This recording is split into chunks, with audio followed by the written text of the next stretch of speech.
All right, coming back with part two of our discussion today. Tunde, we've heard a big controversy about, well, first off, I should say, Caitlin Clark in women's college basketball for Iowa. She has been for over a year now, kind of a national story. She's been, she's an impressive player, shooting, great shooter, great scorer. Iowa has been going to heights that they don't necessarily normally go to. I think they were the runner-up last year in the women's championship. This year, they're shaping up for another run. Recent comments by Sheryl Swoopes, who is a Hall of Fame basketball player back in the 90s and so forth, top of the profession, one of the best women's basketball players of all times. The comments that she made, she questioned Caitlin Clark breaking the all-time scoring record, and she was factually incorrect, thinking that she had played for 5 years when she had only played for 4, and just kind of throwing some doubt on, is she really as good as she's made out to be? Drew a big backlash, so. What were, I know you were a college basketball player. Your thoughts on this kind of, the Swoopes' comments? Is she kind of like, just missing her glory days, or was there some insight to there? Or what was your reaction to this? And also, more interesting, like the backlash that we saw to the comments. Yeah, it's an interesting thing. I mean, I know we'll get into the conversation, and there's some sensitivities I think, that we'll recognize, but in general, I think at this era of, going just not really touching on part one, but this idea of kind of the social media, the internet, the way we disseminate cable news, like this, everybody seems to feel the need to have a immediate response. Well, not everybody. Some people feel the need to have immediate responses at all times to everything. Other personalities can kind of sit back and be patient and let things play out before they get into these verbal kind of things. And I think for me that the first lesson before getting into the specifics between the two of them is, for some reason I'm thinking about recent people that have, to me, had a very positive, elevated stature in our culture within their specific silo of whatever they do. So, for example, I'm thinking of Will Smith. I'm thinking of Scottie Pippen recently, has gone sideways about the playing with Jordan and all that. And now Sheryl Swoopes is another, where I never thought anything about Sheryl Swoopes negatively at all. I never really thought anything positive or negative, but when I'd see her, I was like, okay, I know she's one of the greatest women basketball players ever. I love basketball, and she always seemed like a good, jovial personality whenever I saw her on TV. That's pretty much what I know. And so my feeling is like, here goes another person with a big mouth, now that I think about it, that's, hating on someone that's younger and successful. And we got a 52-year-old lady beating up a 22-year-old lady. And that's kind of, just looks messy to me, And so that's my first reaction. And then I'll hand it back, because I know we'll get into some of the other nuances. But I mean, messy is okay, though. This is the thing I didn't understand about this. Well, I would say the thing that I thought was really, people were just taking this in a really weird way, is that this is sports. This is fandom. Like, if she wants to minimize Caitlin Clark, like, she's an all-time great, she can do that. If she was just a commentator, she could do that. People do this all the time in sports. People minimize LeBron James. People argue LeBron James versus Michael Jordan. People do this stuff all the time. And so to me, there was a sensitivity on this idea that she was going after Caitlin Clark that, to me, was just very like what's happening here? Like, Caitlin Clark is a big girl and has done a lot of great things. Like, she's not some shrinking violet that needs the public to protect her, so to speak. So people can disagree as well, and people can vehemently disagree. You can't really impeach Sheryl Swoopes' own career, but you can say, hey, she doesn't know what she's talking about as a commentator, which she said things that were wrong, like factually wrong in her actual initial comments.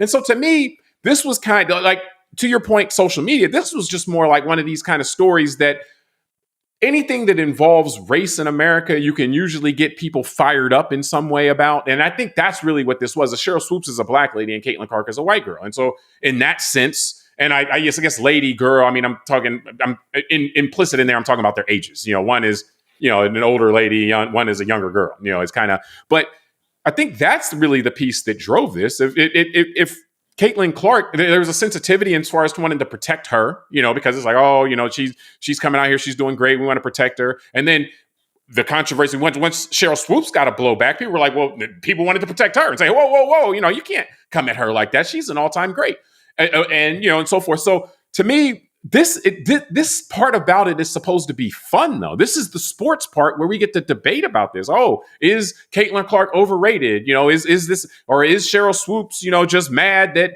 she wishes she played in this era and of wide open basketball and so forth. So to me, I looked at it like that. Like, this sounds like 90% of other debates I hear, whether it be basketball, football, like these debates about sports and sports figures and so forth, and particularly talking about different eras. But I think the racial component really gave this more life, because with each blow from one side or the other, people got very protective of the person who they felt was being attacked. Yeah. No, I mean, look, we're in the United States. The idea that race doesn't excite people would be like me saying that, I'm not wearing a Thundercat shirt today, right? Or something like that. I mean, for the people that are watching the video. I mean, like, it's we all know that anyone being honest and looking at America, that race is a polarizing topic in general. And so I guess are we allowed to say that now that DeSantis isn't running for president here in Florida? Because I know he's totally shot, like gone off of his woke crusade since. Hey, man, shoot your shot, man. You got to your spot now. Shoot your shot. But no, I mean, look, I think that's clearly a part of it. I would say this also: people generally tend to be protective over things that they consider their group is known for or good at, right? So it reminds me, Black folks can get sensitive about, topics relating to non-Black basketball players, just like white folks get sensitive to non-white country singers that try and come into the space, right? I think there's a natural tribalism at play, which doesn't have to be malicious. It's just the way, most of us humans are wired. But that's where I was saying that for me, it's just more disappointing to see. Like, that's why I felt like the Scottie Pippen, Michael Jordan thing. Like, you got two great people, right? Like Sheryl Swoopes, probably the Michael Jordan of female basketball, right? The best basketball player in the WNBA history and one of the best in NCAA history. And now you got this young lady, Caitlin Clark, who appears to now be the best player in NCAA history. And just to have any tension between the two, to me, is like watching your parents go through a divorce, right? Like, there's certain things that just make me uncomfortable. And when you have two of the top in their respective field, I'm more comfortable when I see them getting along than not getting along, if that makes any sense. That's more of a personal bent for me. But that looks at it completely wrong. You mentioned earlier, in our part one, talking about baby faces and heels. Like this, the quote unquote rivalry between Magic and Bird is what animated the NBA. The NBA went from tape delay, broadcasts to big time entertainment and live, and then millions of people watching, live and so forth. And on the strength of Magic versus Bird, so like, again, remember, if we keep in mind, but they never beat each other up themselves. Maybe other people beat the other guy up and all that, but them two together were. Well, that to me is the biggest unfortunate piece about this. Greats. Well, the biggest unfortunate piece about this is that they can't play each other. Like, I would this would be great if they were going to meet in the finals or something like that. Like, like that to me is, again, that's sports. It's like, oh yeah, this person thinks that this person's overrated and yada yada yada. No, we kind of had that last year with LSU and the women's LSU team, which thought Clark was overrated, and then they beat Iowa in the finals, and it was like, and then we got to have some more fun with that when Jill Biden wanted to invite both teams to their all of this stuff, though, to me is kind of like the soap opera that accompanies sports that gets our attention, like that gets us more into it and so forth. And so to me, I look at all this as kind of like a positive, like more people most likely are going to watch now because she said this. And so I just don't like, to everyone that's taking all this stuff so personal, sure, that's fine. Again, that's why, it gets people going, so to speak. But if we take a step back, this is kind of the point. This is kind of the point of, if you have people out there talking about sports, if they're just saying the obvious, they might as well not even be there. Oh yeah, she's a great player. She scores a lot of points and, yada, yada, yada. There's nothing interesting about that. It's like, yeah, I could see that with my own eyes. And so her saying this, whether you agree, disagree, and again, some of the stuff she said was actually just objectively wrong. And then some of the stuff was just her opinion. She might think that the way they play now is softer or whatever. And in her day, it was this and that. And again, that's what animates sports conversations. That's why people sit around and talk about this stuff, is to say their opinions and this and that. And so, but again, to me, the protect that people got so protective of it was very interesting. And even calling Sheryl Swoopes a racist. People were saying, "Oh, you're a racist. You don't like Caitlin Clark because she's white," and yada yada yada. And again, that's where you see that defensiveness, like that people got, and saying like, "Oh, so." And then, I mean, you take it to the next level. And then Sheryl Swoopes says, "Oh, well, I'm black. I can't be racist." And so today, wait, go. No, I mean, so I'm going to go on that in a second, but I'll finish off from the initial points is that, no, but that's why to me, the difference here is they're both the greats. And that to me is the sad part when you have, that's why I say Bird and Magic themselves always treated each other with respect and cordiality. And that's to me what I compare it to the Scottie Pippen, because Scottie Pippen, not only opinion, but false facts. I've seen him interviewed now saying Michael Jordan was a horrible player. I'm like, come on, dude. Like, really? Like you can have not like a guy. And my point is, I appreciate that Michael Jordan is following one of the 48 laws, which is always say less than never, which is, I'm glad that he's not responding to Pippen and making this a whole thing, because, again, these two are two of the greats. Why should they be picking at each other? And so that's kind of what I look at Sheryl Swoopes and just say, why are you picking at this young lady? And you're 52 and she's 22. Like, it's a whole different dynamic. But, to get to the can black people be racist question, we could have a lot of fun and a lot of jokes right now. We could also be serious. So I'll lean on the serious side for now. Number one, like I said, I want to point out in respect, deference to Black American women, that I can appreciate that that's one group in our country that has taken a lot of the S end of the stick historically in the American culture, period, end of story. And so there's no need to make a show about that right now. But the idea that a Black woman could be sensitive to someone from outside the group that she might feel is kind of encroaching on the group's territory in a sense. I'm not going to condone that. But I'm going to say it's not out of the realm of reality, right? So that's one thing. The second thing, can Black people actually be racist? My answer would be yes, because Black people are human beings, and all human beings have the potential for all these kind of behaviors. Now, in preparing for today and reading a few articles, there is a different school of thought that defines racism as a power imbalance. So in people who take that definition, in their mind, Blacks can't be racist because Blacks don't have the power to affect the system to go against whites in the way that whites have had the power to affect the system to dominate Blacks historically in America. That's a little too nuanced for me. I just think that, yes, can various groups of humans be racist or prejudiced against others? My answer would be yes. All of us have. Well, but part of that definition is distinguishing between prejudice and racist, and so that was the point a lot of times, is that everybody has prejudice, but you can only be racist if you add the power to it to affect someone from a political. Yeah, I just don't understand that definition compared to president. I understand the definition. I mean, that's an intellectual definition. It looks more from a societal context. And I think that's what's at play here. This concept that Black folks can't be racist, it comes from, like a study that Congress did, 40 years ago, or I guess 50 years ago at this point. And they defined racism very narrowly. And I think the problem, though, with this conversation that, because this kind of blew up once she said that, is people are like, oh, what do you mean?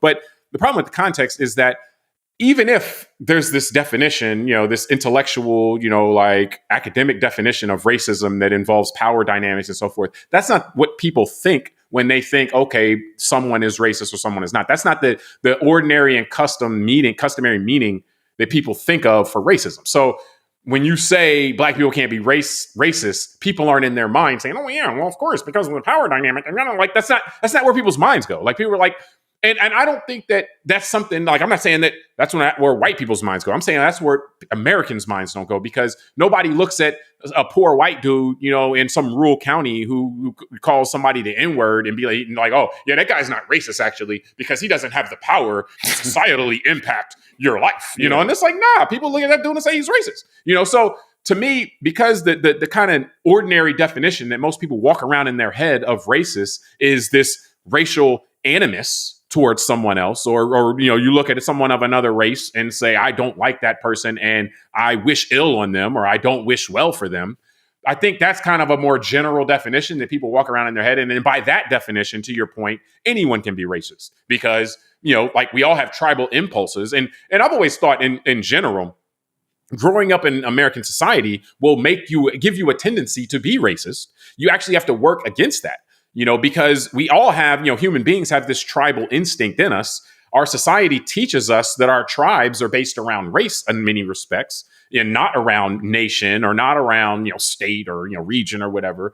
And so therefore, and then the messages you're going to get repeated overall all the time are going to oftentimes try to lock in those tribal instincts. And so it actually takes work to within some kind of introspection to be able to remove yourself from this conditioning that you're subjected to all the time and say, okay, I'm going to be above this kind of instinct that I have that's being reinforced in my society in a particular way. So again, can black folks be racist? Well, it depends on the definition of racist that you have. But in my opinion, the definition of racist that we're going to operate on is the one that everybody has in their head, not some Poindexter came up with and it's some book somewhere, like that nobody else is thinking about.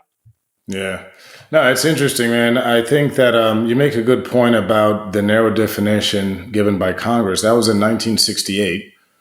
3 years after the civil rights legislation was passed, and in the same year that the Fair Housing Act or the Voting Rights Act, one of those. So I think this is an example as well that so much has changed in such a relatively short period of time historically in the country. And that's where I'm getting at is in maybe 2 to 3 generations, we've come from really, this is, again, I hate to talk about my own country like this, right? But prior to 1965, America wasn't a full democracy. It legally had a group of people that it kept as second-class citizens, which were Black Americans, through laws, Jim Crow laws, redlining, all this stuff, segregation. So, and the reason why that was all overturned was really holding the country up to the Constitution and the 15th Amendment and 14th Amendment, and that it wasn't separate but equal. It was separate but unequal. Separate and unequal.